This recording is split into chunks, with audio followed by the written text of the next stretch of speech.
Joke time muna po mga kababayan bago natin pag-usapan yung mga mainit na topics. Si Banat Bay kasi mga kababayan hirap na idepensa si Pulong. Kung ano-anong kwento mga kababayan ang sinasabi ni Banat Bay. paano mo, paano mo ba naman yon pasisinungalingan na capture po sa CCTV, huli cam, yung panggugulpi ni Pulong. Kahit ano pa yung nasa likod ng kwento. Lalo't may reputasyon silang ganon. Ang buong pamilya, si Digong, si Sara, ngayon si Pulong. Mahirap na paniwalaan yung mga kwento, lalo't kilala silang mga sinungaling. At pabrika ng pagpapakalat ng fake news. So malabo na maniwala yung ating mga mamamayang Filipino sa kwento ni Banat Bay. Hirap na hirap magpaliwanag po. But before that, dito muna tayo sa kwentong katatawanan para iwas stress po. Padala ni Richard Baclayen. Yung mister na kwentong OFW po ito. Yung mister nasa abroad, siyempre mangungumusta sa kanyang pamilya. Tinawagan ngayon yung kanyang misis. Sabi ng mister sa kanyang misis, "Kumusta kayo dyan sa Pinas, mahal?" Sabi ni misis, siyempre, "Maayos naman kami rito." So sabi ni mister, "Kumusta yung investment natin sa piggery? Yung 10 niyang baboy, naging 20 na ngayon." Magaling si misis. Yung sari-sari store natin niya, kumusta naman yung takbo? Lumago na niya. Yung sari-sari store, malaki na, naging grocery na ngayon natin. Siyempre, tuwag-tuwa si mister. Sabi ni mister, kumusta naman yung 3 anak natin? Ano kalagayan nila? Sabi ni Mrs., yung 3 anak natin, okay naman sila. In fact, nadagdagan pa. 4 na ngayon.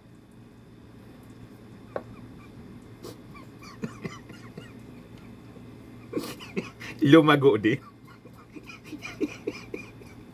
Hindi man umuwi si mister. Nadagdagan yung anak. Naging 4.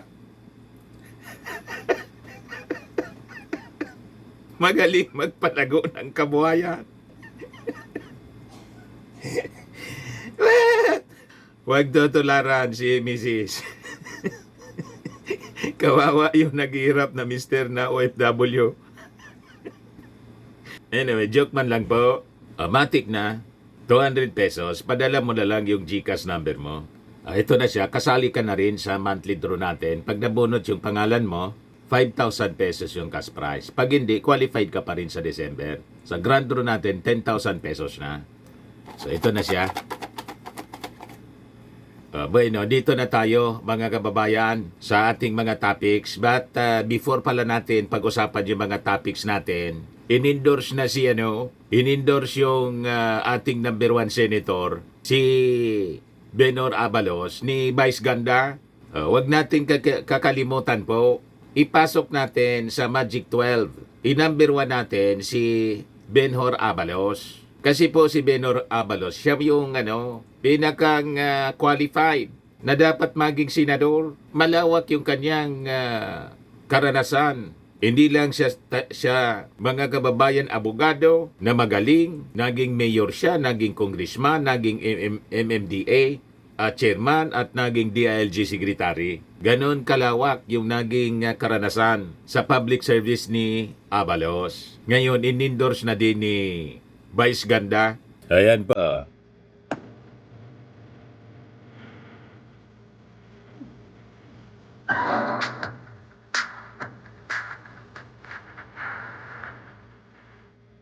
Di ba?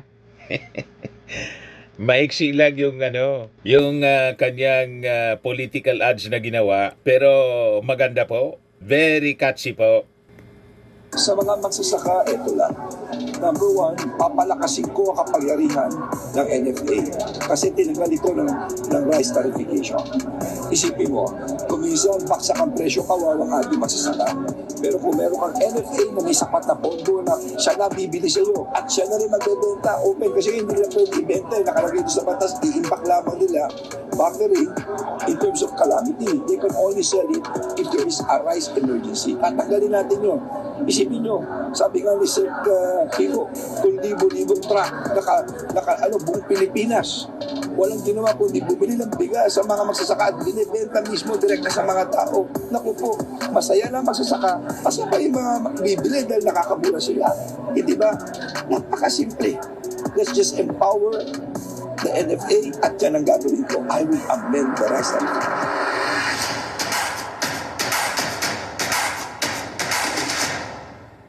I-amend po ni Ben Abalos yung rice tarification law ni Cynthia Villar. By the way pala, sa latest na Alyansa Rally sa Batangas, hindi na binanggit ng ating Pangulong Bongbong Marcos, hindi na inendorse si Camille.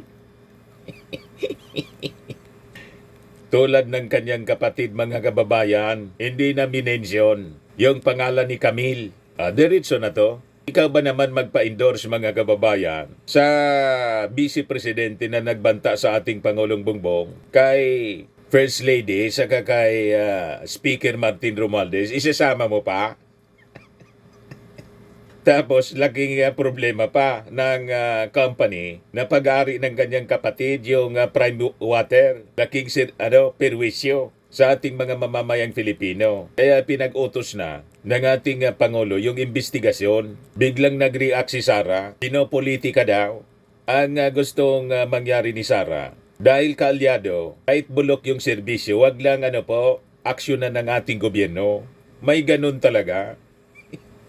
Hindi yun maaari, mga kababayan. Dapat, lalo't kaalyado, ayusin yung serbisyo kasi napapaya yung ating administrasyon. Di ba po? Kaya bala na kayo. 10 na lang yung kinikeri na kandidato sa pagkasenador, hanap na lang kayo ng ipi-fill up na 2 kandidato, replacement ni Camille saka ni Amy Marcos. Kung ako sa inyo, iboto na lang natin. Boti pa si Kiko at saka si Bam Aquino na lang. sigurado ang conviction. Di ba? At may tsansa sila na makapasok. At ang napaka-importante yung conviction po para matapos na matuldukan natin yung perwisyo dito sa ating bansa. Tama pa? Pero i-number 1 natin po, Benor Abalos. Andito po ang Liga ng mga Barangay para sumuporta sa inyo. Nandito lang po kami sa likod ninyo, Senator Benhar Abalos. Ang kuryente natin ay pangalawa sa pinakamahal sa buong Asia. 20 years ago, pinindigan ko ito. Kung ako'y congressman, tumutol ako rito sa pagwis. The most overtaxed in the whole world ay ang kuryente natin. Yan ang una ko ipapay para bumaba ang kuryente, tumami negosyo, tumami trabaho, at tumaang ang buhay ng bawat Pilipino.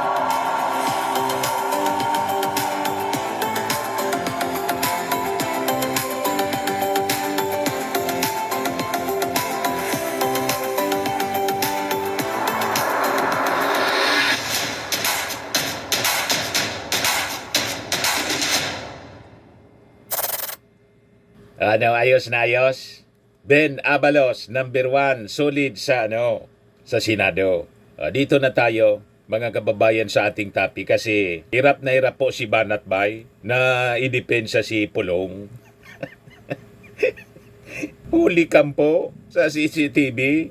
Di na justify mga kababayan ni Banat Bay yung aksyon ni Pulong. So hindi man niya dinideny yung existence ng CCTV. Mahirap yun eh. Nakuha na po ng ating mga authorities ng CIDG yung copy. Kaya nga kumalat na yung CCTV video. Hindi magsisinungaling po ang recorded CCTV. Napakalakas na ebidensya yon mga kababayan. And in fact, sabi ng isang abogado, dapat nga hindi grave threats yung final na kaso at serious physical injuries, kundi attempted homicide or murder niya ang dapat na i-file na kaso. Pero mamaya natin ibibigay yung kwentong yan. Dito muna tayo, mga kababayan, sa hirap na pagdepensa ni Banat Bay kay Pulong. Ayan Yan ang video mga kababayan ni Pulong. Oh. Nakakatakot. Yan na yung kutsilyong hawak ko. Baliktad yung pagsaksak niya. Inuunda yan ang saksak. Ini-intimidate man lang niya mga kababayan. Pero sabi ng isang abogado, ito harap ito mga kababayan yung kutsilyo dito. Ang pwedeng ikasoan niya, attempted homicide or murder. O, unahin muna natin itong depensa ni Banat Bay sa kanyang vlog. Yan o. Istorya sa lumabas na video tungkol kay Pulong. Pagtama, palakpakan. Pag mali, banatan daw. Yan ang kanyang propaganda sa kanyang vlog. Ang katotohanan po, ang pinapalakpakan nila yung mali. Nasa maling side sila. Maling grupo, maling tao, maling part ng ating history. Paano mo papalakpakan ang mga gawain ng mga masasamang tao? Di ba? Ito yung sinasabi ni Banat Bay. Pakinggan po ninyo mga kababayan ang dipinsa niya. Isang kakilala na sabi nga niya nandun siya nung mga time Dali na yun. lang po. Ang kwento daw sa akin yan, sa akin ito'y kinuwento sa akin po ng isang kakilala na sabi nga niya nandun siya nung mga time na yun. Ang kwento daw sa akin yan, meron daw inilalapit na mga babae sa kanya at pinaupo. Siyempre, bilang isang public figure, hindi mo naman pwede sungitan. Sige, okay lang, inom-inom tayo. Wala naman masamang uminom. Parang after daw, pag tagal-tagal, biglang siningil si Pulong. Naiini, parang something like that. Parang pinilit na, hindi, mga PR yan, mga yan. Tapos, pinainom mo yan, so singiling kita, ganon. Noon hindi daw pinapansin. Ang iyong kwento sa akin, hindi daw pinapansin ni Pulong. Parang, sino ka? Akala ko, hindi, di ba? Parang may isip mo, may mga fans lang yan. Hindi naman fans, parang mga supporter yan, na mga Duterte, pinaupo nyo dyan. Hirap na hirap ni depensa po. Para bagang inutos-utusan na yung babae, gumawa ng something na parang doon nainis, di umano, si Pulong. Parang sa kanya, parang pinipilit mo yung mga babae na gumawa ng hindi maganda, alleged po yun, ha? So doon nainis daw si Pulong na parang sandali, pang-aabuso yan sa kababaihan. Kaya niya in-approach yung tao. Sa akin, ha? Ito'y kinuwento sa akin po ng isang... So, dinadjustify niya mga kababayan yung aksyon ni Pulong. So, hindi niya dinidina yung existence ng video. O, diba? Isa totoo lang po, isang matino na tao, lalo't isa kang congressman, honorable yung tawag sa'yo eh. Kahit anong sirkumstansya, ang nasa likod ng kwento doon sa video po, hindi justify. Hindi po justified ang ganong aksyon. Yung gagamit ka ng violence at inaambahan mong saksakin yung isang tao at hinihidbat niya mga kababayan. At sabi po ng biktima, ginulpi siya. Kaya itong mga paliwanag ni Banat Bay, malabong-malabo. Una, malabong paniwalaan ang kanyang kwento. To justify the violence inflicted against the victim. Tama po mga kababayan? Ayan ang sinasabi niya. Ang istorya, sabi eto daw lalaki, yung mataba, sabi, bugaw daw yan. Pero pag babasahin mo doon sa mga ibang nag-post, businessman yan. Okay? Businessman daw yan. Yung iba naman, sinasabi, meron daw binugaw itong mga babae kay Pulong. Okay? Yun ang sinasabi, yun ang akusasyon. Binugaw daw kay Pulong, tas hindi binayaran. Parang something like that. Okay? Ngayon, kung titignan mo yung kwento na yon, ay pwedeng pumasok sa video. Anong ibig ko lang sabihin? Simple lang. Ito yung video. Kung sino man yung lintik na direktor nito, hahanap yan ng kwento kang kapanipaniwala o di ka... Binibigyan niya ng mali siya. Nagtatanim siya ng duda para umayon sa script nila na may direktor. Ibig sabihin, ang itinuturo kasi ni Pulong, yung ating administrasyon, na ang may gawa nito, tanim kaso nga yung kanilang narrative. Lahat ng walang iyaan na nagagawa nila ay tinuturo nila ibang tao. Ibig sabihin, ginawa ng kaso ng Marcos administration. Yan ang kanilang narrative. Malabo po. Walang ganyang natura po ang Marcos. Magawa-gawa ng kwento. Ang mga kwentong ito na kinasadlakan nila, sila man lang ang may gawa. Base sa kanilang masasamang ugali. Kaya nasasadlak sa problema, walang makapag-advise ng maayos. Kay Sara, walang makapag-advise, sabi ni Atty. Kapunan. Kahit anya yung asawa, hindi mo makita, walang magulang na mag-advise. Yung magulang na mag-advise, yung tatay nakakulong na. At wala man yon mga kababayan i-advise na mabuti. Di ba po? O, ganun din dito kay Pulong. So, nasadlak sila sa mga kompromiso. Because of arrogance nga, nasanay. Kinasanayan ng ganon. O, ito na ngayon. Lahat nagbabackfire. Sinisisi ngayon sa Marcos administration. Maniwala kayo sa ganong uri na narrative, propaganda, na lahat na lang yung kinasadlakan nilang problema, sinisisi sa administrasyon. Where in fact, ang may gawa sila man lang. Di ba? O dito sa kaso ni Pulong, sino yung complainant? Pribado. Bugaw. Bugaw ng babae. You see? So ang dapat dito mga kababayan, harapin na lang niya yung kaso sa korte. Kasi finailan siya ng reklamo ng pribadong complainant. Malabo. Iugnay mo yung administrasyon dito. Malabong paniwalaan. Just like yung kaso na crimes against humanity laban kay Digong. Nangyari yung crime against humanity sa kanyang administrasyon. Yung kaso final 2017, pagkatapos ituturo mo, BBM. Di ba? Ituloy natin ang kwentong barbero ni Banat Bay. Pwedeng sumute doon sa video. Nagigets nyo? Kasi kung talagang totoo yan, Planti daw kasi. kontakin mo. Ikaw halimbawa lang, ikaw kongresista ka. Tanim kaso. Tapos, kilala ka. February daw nangyari ito. Alam mo na ang mga Duterte, alam mong target kayo ng gobyerno ni Alam mo yung kapatid mo Iniugnay na si pinag-iinitan. Gagawin mo ba PBBM? ito? Kukuha ka pa ng bugaw? Kukuha ka pa ng nyok-nyok? Hindi. Nagagets mo? Bakit ka kukuha ng nyok-nyok? Itanong mo kay kay Pulong kung bakit kumuha.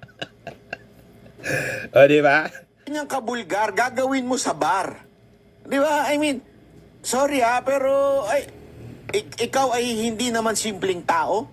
Hirap na hirap niya i-justify yung action ni Pulong. Yung ginawa ni Pulong tulad ng ginawa ni Sarang pagbabanta. Hirap na hirap sila mga kababayan na ipaliwanag sa taong bayan. Anak ng dating presidente, ikaw ay meron kang katungkulan at alam mo na hinahanapan kayo ng butas ng gobyernong ito. Anong hinahanapan ng butas? Na ang butas, kayo yung may gawa. Gumawa kayo ng butas sa inyong sarili. Halimbawa, confidential funds.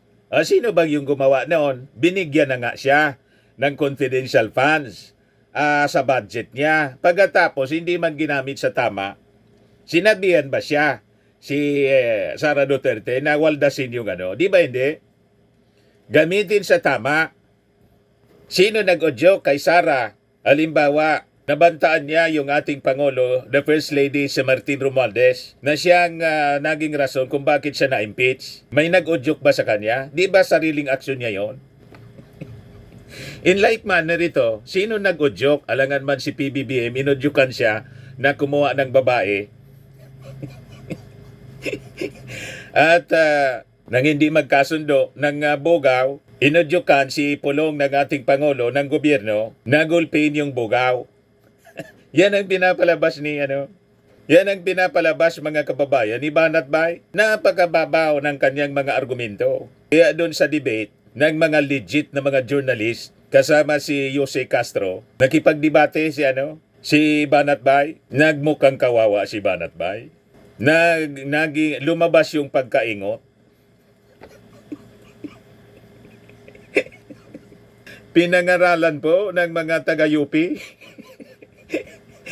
Pinangaralan ng mga journalist, mga kababayan, sa paggamit ng mga salita tulad ng di umano.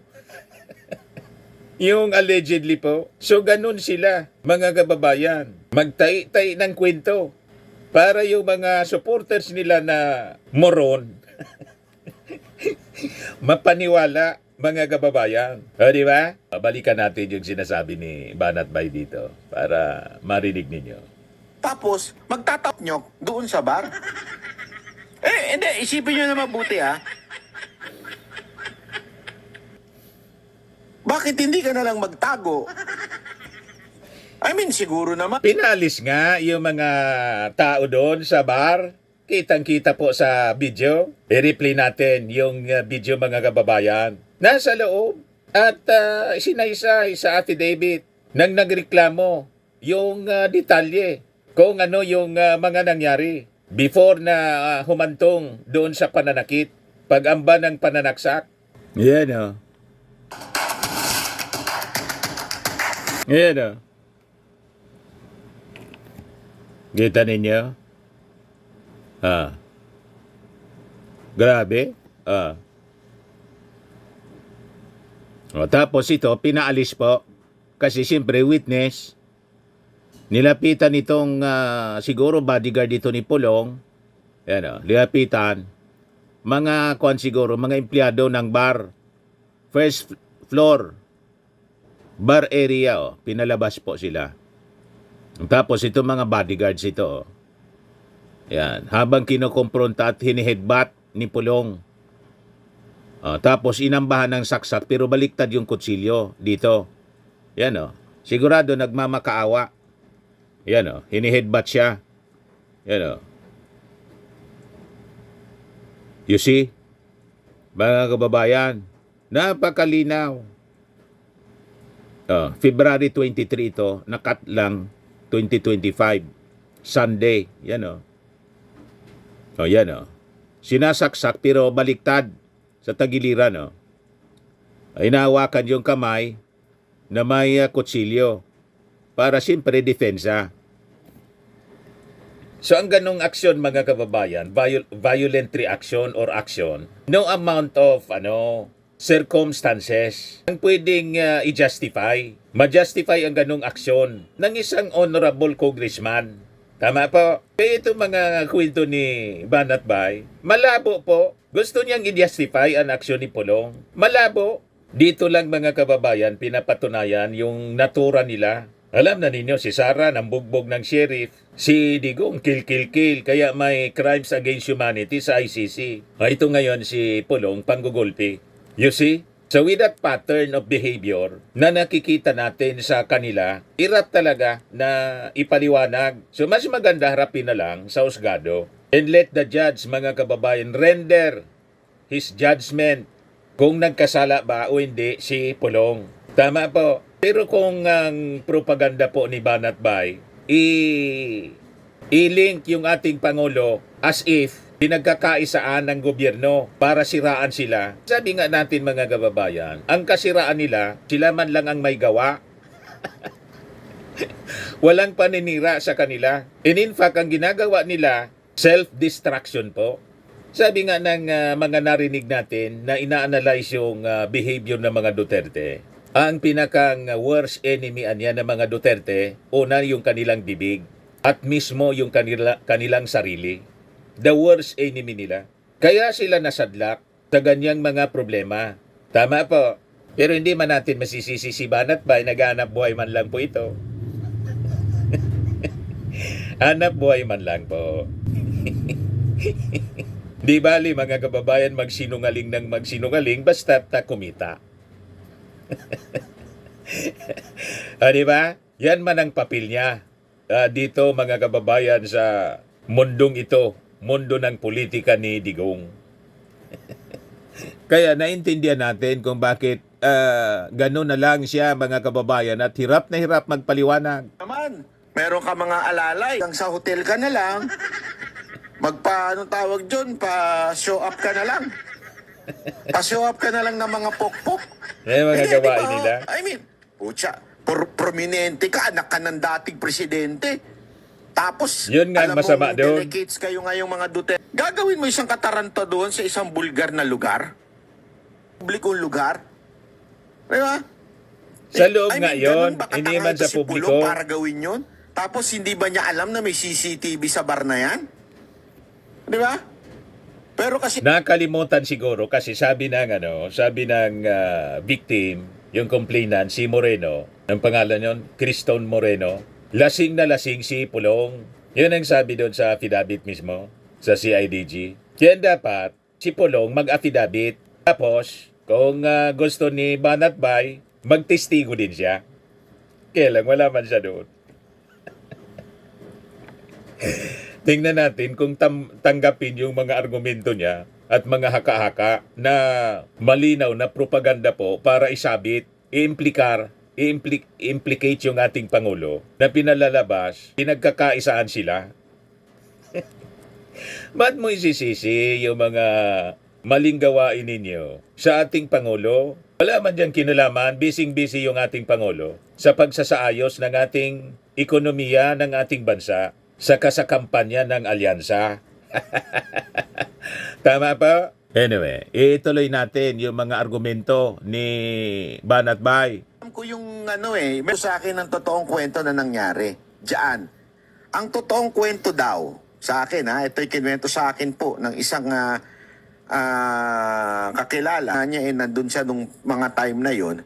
Daw sa akin yan, Siguradong kasi nangulingan meron daw ito. inilalapit na Gawa-gawa mga babae sa niyang kanya kwento. at pinaupo. Siyempre, bilang isang public figure, hindi mo naman pwedeng sungitan. No, sige, okay lang, inom-inom tayo. Wala naman masamang uminom. Nagtatay-tay sila ng umupo yung mga kwento para babae, i-justify tapos yung pinainom aksyon. daw. Sige, order kayo nung gusto nyo. Kasi public official ka eh. Public Nagkakabol-buhol. person ka. Alam naman magsungit ka. Sige, inom-inom kayo, ganyan. Tapos, parang after daw, pag tagal-tagal, biglang siningil si Pulong. Parang something like that. Parang pinilit na, hindi, mga PR yan, mga yan. Tapos, pinainom mo yan, so singiling kita, ganon. Binabaliktad hindi daw yung kwento pinapansin. Yun ang kwento sa akin. Hindi daw pinapansin ni Pulong. Parang, sino ka ba? Ang maganda dyan, mag-affidavit din kayo. Si Pulong, siyempre, iimbestigahan kasi may formal complaint sa kanya. O di isulat ninyo sa affidavit. Tapos, sa trial, i-defensa ninyo yung inyong narrative kung totoo. Siguradong mabubuking yan ng judge. Pag hindi po, nagtugma yung mga kwento ninyo. Pero ano objective nila, mga kababayan, kasi kasira nito. Malamang maapektuhan mga kababayan yung kandidatura ni Pulong bilang re-electionist congressman. Kaya nga, yung sabi ni Pulong doon sa interview, nananawagan siya sa mga Dabawenyos, bahala na niya kayo. Yan ang sabi ni Pulong. Bahala na niya kayo na mga botante. You see, doon pa lang po, alams na kung bakit nasabi niya yon. Kasi may pagkakamali na nagawa mga kababayan, kaya bahala na niya kayo. Ito, damage control ang ginagawa ni Banat Bay para linlangin yung mga tao na huwag paniwalaan yung kwento, lalo na yung nakita ng video. Kasi pinipilit niyang i-justify yung action na may nangyaring hindi nagustuhan. Pinapalabas pa, parang bayani pa rito si Pulong. Di ba? Yan ang lumalabas mga kababayan sa kwento ni Banat Bay. Yan Akala ko, hindi, may isip mo, may mga fans lang yan. Hindi naman fans, parang mga supporter yan, na mga Duterte, pinaupo nyo dyan, siyempre, as a public figure, hanggang, inaabuso na, yung parabagang inutos-utusan na yung babae na gumawa ng something na parang doon na inis daw, di umano. Si Pulong na parang inaabuso mo yung babae? So, pinapalabas ni Banat Bay, kaya ginawa yon doon sa Bugaw kasi inaabuso ng Bugaw yung mga babaeng dinala. Parang baliktad po. Ang kwento doon sa affidavit ng Bugaw, hindi nga binayaran ng tama. Yung usapan, 13,000. Ang binayad lang, 1,000. Nagreklamo yung babae. You see? Ayan po ang kwento ni Banat At Bay. tipong parang parang pinipilit mo yung mga babae na gumawa ng hindi maganda at alam mo yun, magtrabaho parang ayaw daw nung babae pero pinipilit daw. Di umano ha. Yun ang kwento. Pinipilit daw yung po yun, babae ha? na gumawa. So doon nainis daw si Pulong na parang sandali, pang-aabuso yan sa kababaihan. Kaya niya in-approach yung tao. Yun ang In-approach daw. In-approach ng saksak. At tinidbat at pinagugulpi. Yan ang approach na sinasabi mo, Banat Bay. Malinaw sa CCTV. Sanay na sanay magsinungaling mga kababayan nito mga taong ito. kwento. Oo nga, no? Tapos may video. Tinataniman niya ng duda. Sabi ko, baka yung nga, isipan baka. ninyo. Ang haka-haka, para bagang ginawang Nakakaman trap lang yan. niya. Mag-iskandalo, tapos alam nilang mainitin ang ulo ni Pulong pagdating sa mga inaapi, lalo na yung Oh, you mga see? kababaihan na inaapi. So, pinapalabas niya na to the rescue sa mga inaapi si Pulong. Kaya nangyari yon. Pinag-gugulpi yung bugaw.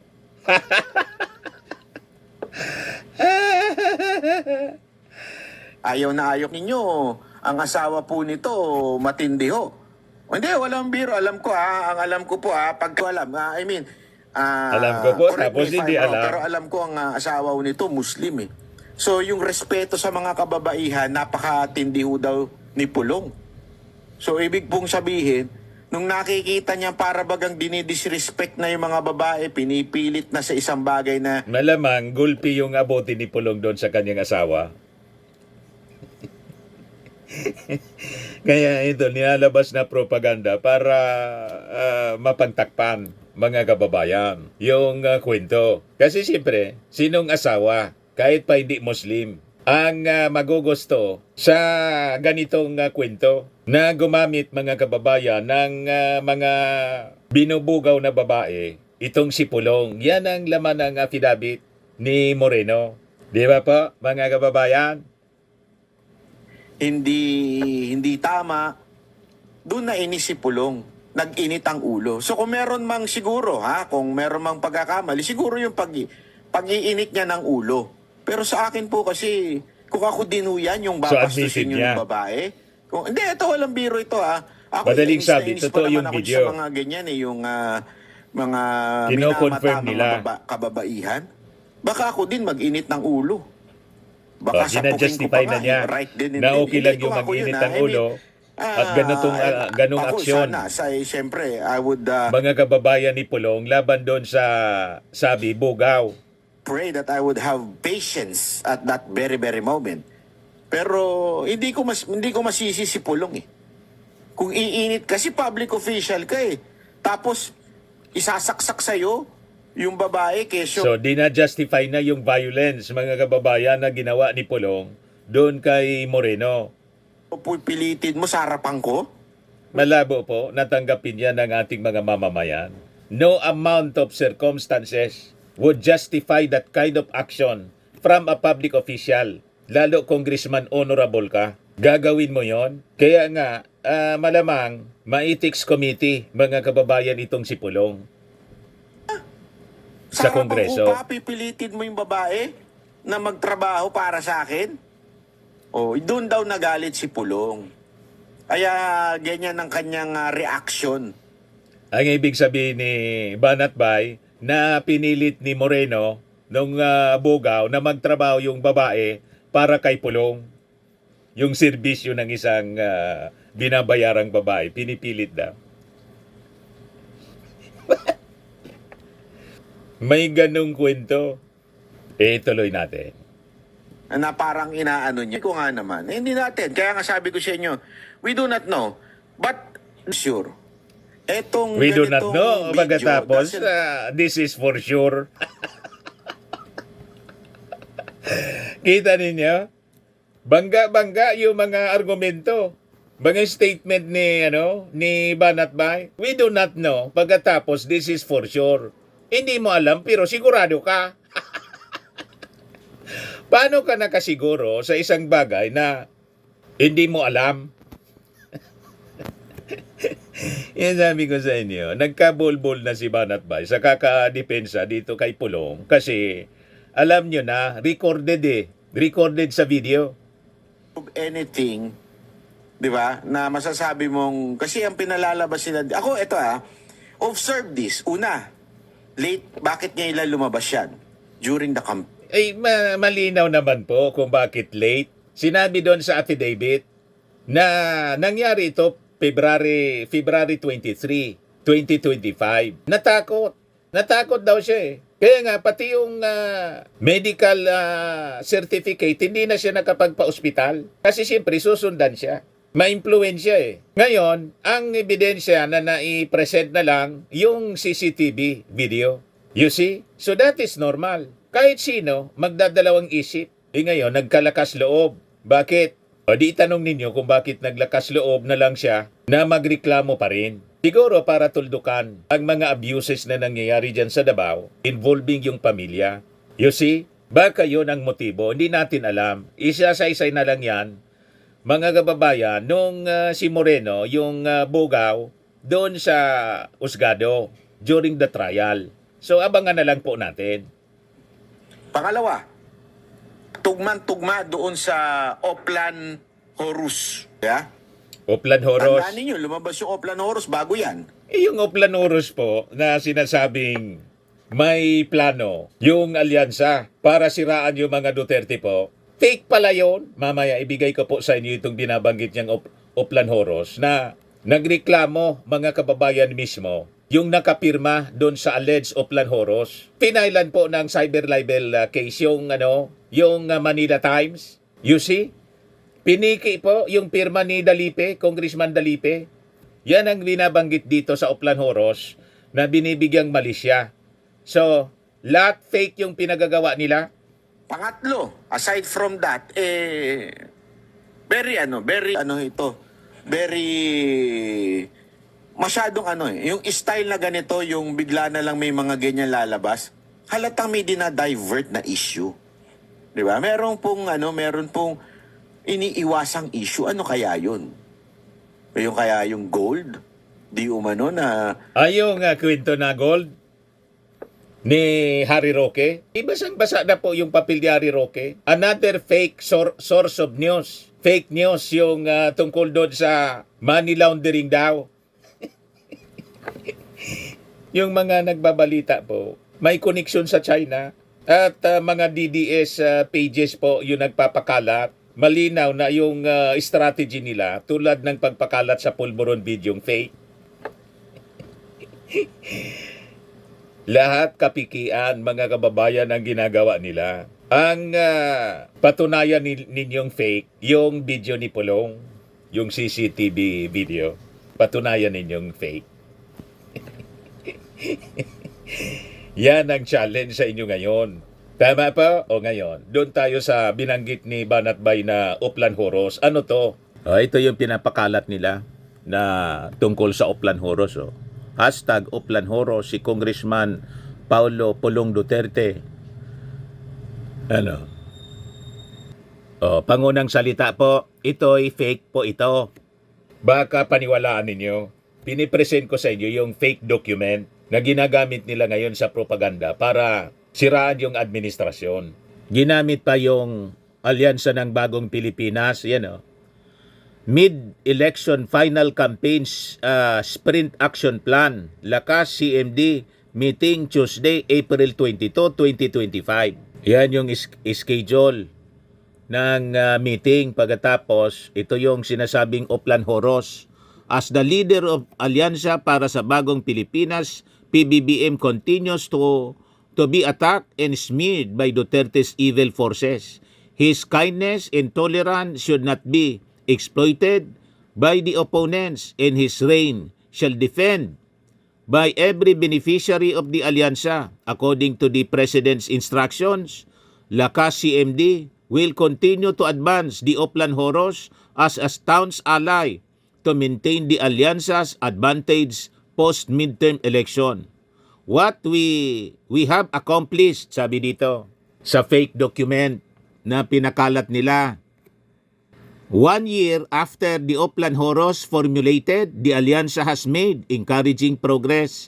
We have greatly weakened Duterte's evil force, according to the Oplan Horus.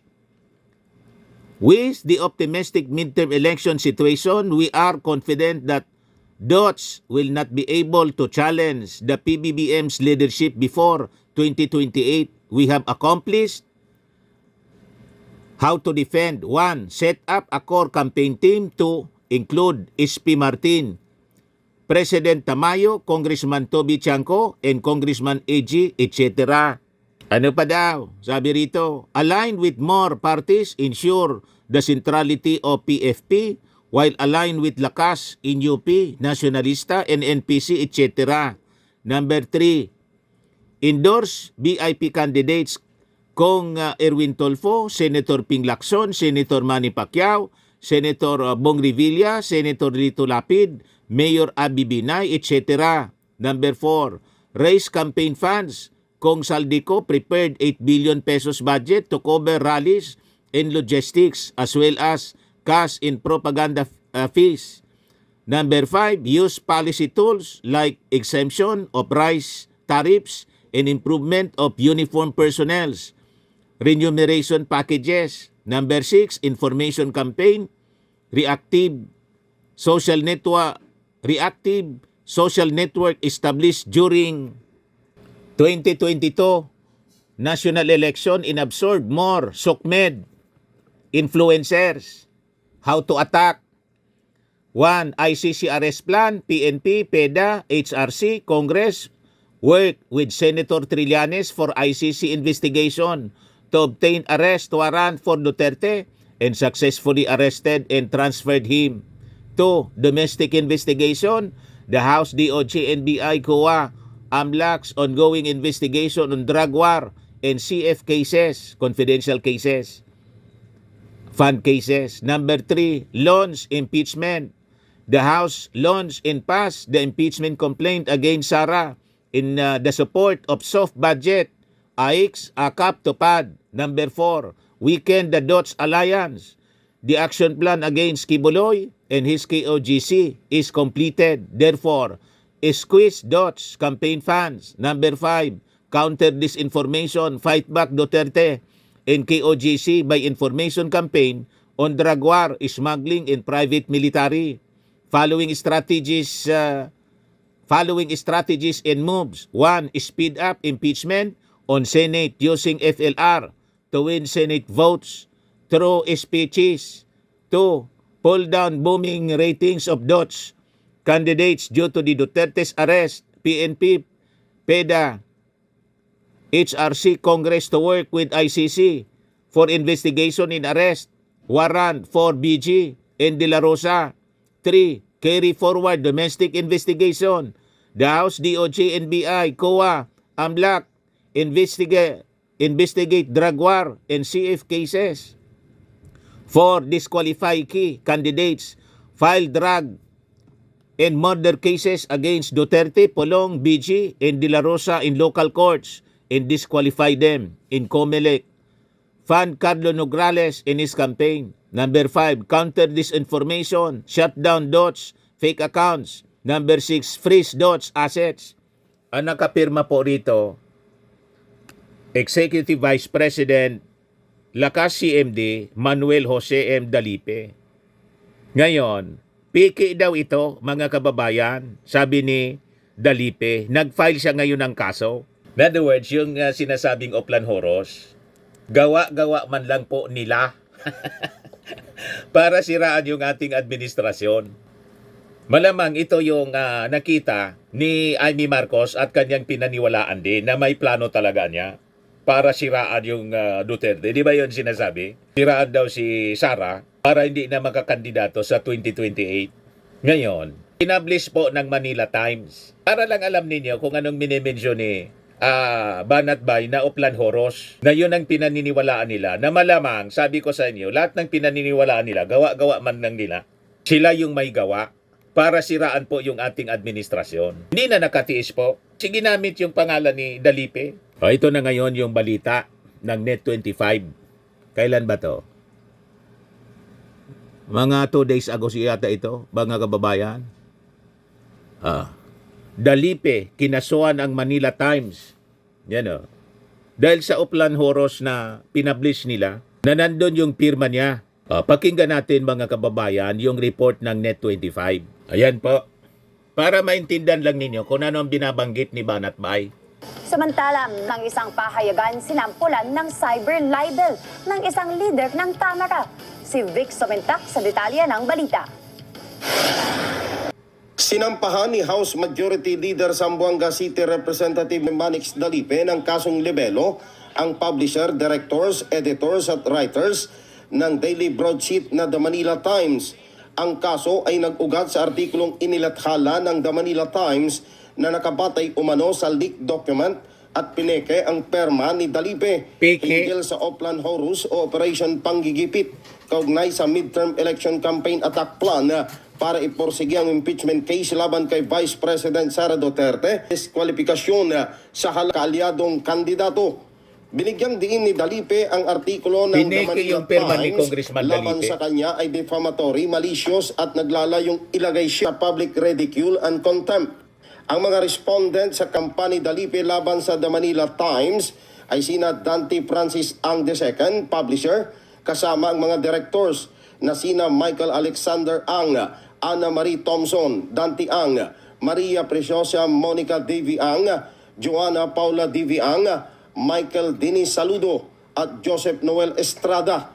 Mga editors na sina Arnold Belleza, Liana Calso, Lynette Luna, Tessa Mauricio Ariola, Conrad Carino, Emil Noguera, Frederick Nasiada, Daford Villaseran at Rene Dilan, kasama ang mga reporters na sina Red Mendoza, Kaiser John Puentes at Catherine Valente. Vic Somentak para sa Mata ng Agila, matatag, matapang, matapat.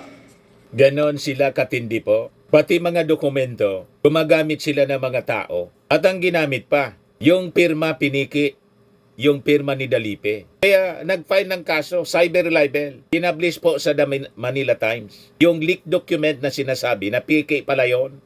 Kita na ninyo kung ano ang mga gawa-gawa nila. Sanay sila po sa ganyan eh. To advance their political agenda. You see? Kaya wag tayong naniniwala po. Kasi sabi nga ni E.S. Lucas Bersamin, referring to Digong, si Digong mismo ang pabrika ng fake news. Sabi yan. Kaya mga nasa baba ni Digong, sila yung nagpapakalat ng fake news mula doon sa pabrika.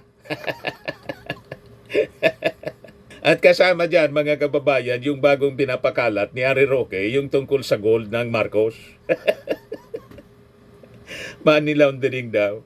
Kung ano-ano na lang po ang ginagawa nilang kwento para siraan yung ating Pangulo. Yung issue po sa gold, matagal na yan na natuldo ka na kaso. Yung mga hidden wealth, lahat mga kababayan yan, mga ill-gotten hidden wealth na kaso, laban sa pamilya Marcos, binasura po ng ating mga korte, iba-ibang korte, local at